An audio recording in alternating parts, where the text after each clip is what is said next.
These are the notes for the average rate of change for February 11th. So for anybody who missed class or maybe just needs some reinforcement on this lesson, average rate of change, that's just another way to talk about slope.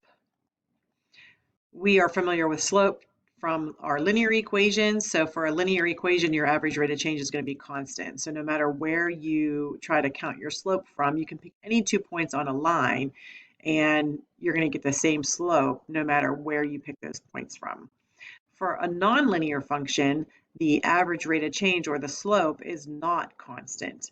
But you can find the average rate of change just by finding the slope of the line between two specific points.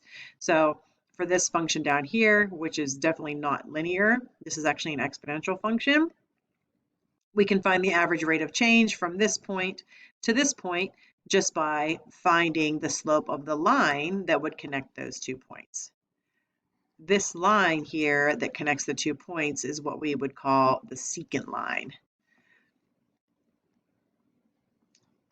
So if we found the slope of that secant line, then that would be the average rate of change of the function between these 2 points.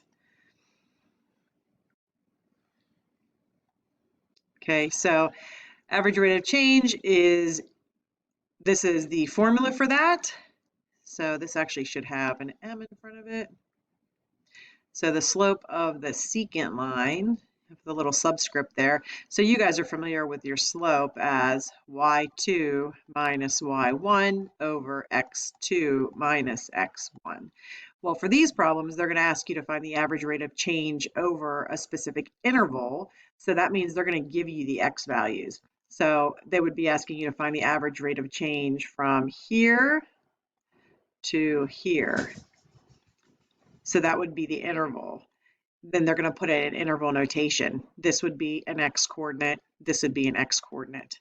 So what you're going to have to do, and that's why the notation is like this, is you're going to have to find the y coordinates that go with those. So if they give you an equation, you're just going to evaluate the function at that specific x value. So that's why this is written as f of x sub 2, because it's your function evaluated at that specific x value minus the function value at this x value.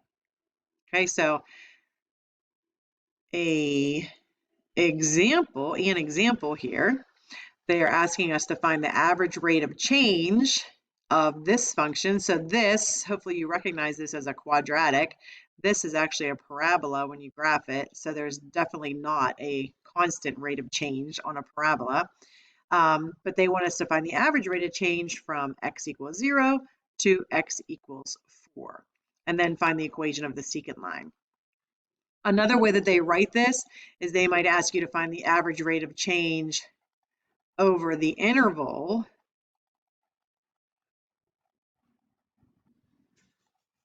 (0 to 4).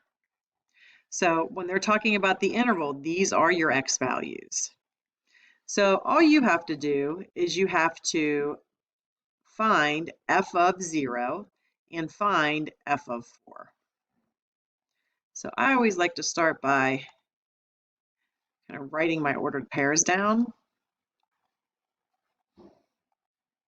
So they gave us the x's 0 and 4.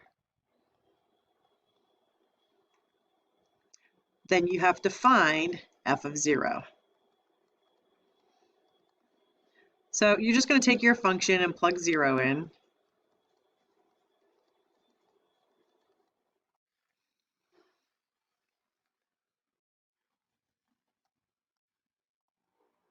And obviously this is just going to give us 3.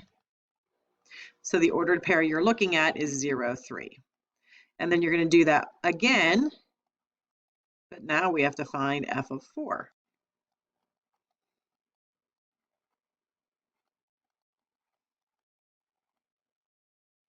So this is going to give us 16 minus 8, which would give us 8, plus 3 is 11. So the other ordered pair is 4, 11. Once you have the ordered pairs, then you're going to find the slope of the line. So just subtract your y, so do 11 minus 3 over 4 minus 0. So this is going to give us 8 over 4, which is 2. So if they just ask you to find the average rate of change, then you would be done.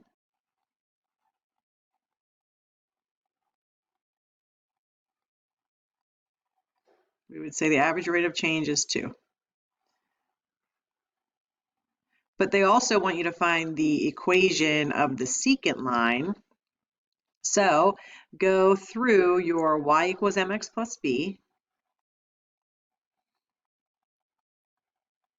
Pick one of your points. So since the 411 is showing here, I'll just go ahead and use that. So y is 11, the slope is 2, the x is 4 plus b. So we can solve for b here. So we get 8, 11 minus 8 will give us 3. So b equals 3. So the equation of the secant line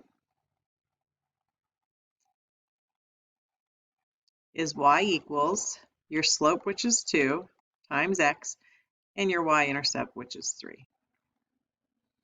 So that would be the equation of your secant line. So all this is really is finding the slope and then writing the equation of a line. It's just that they're not giving you the x and the y coordinate. You have to find the y's that go with the given x's. Okay. This problem here, this point is actually our y-intercept. So if you notice that that was your y-intercept, then you could have skipped this part here. But if you don't notice that, then you can just go ahead and solve and you get the same answer.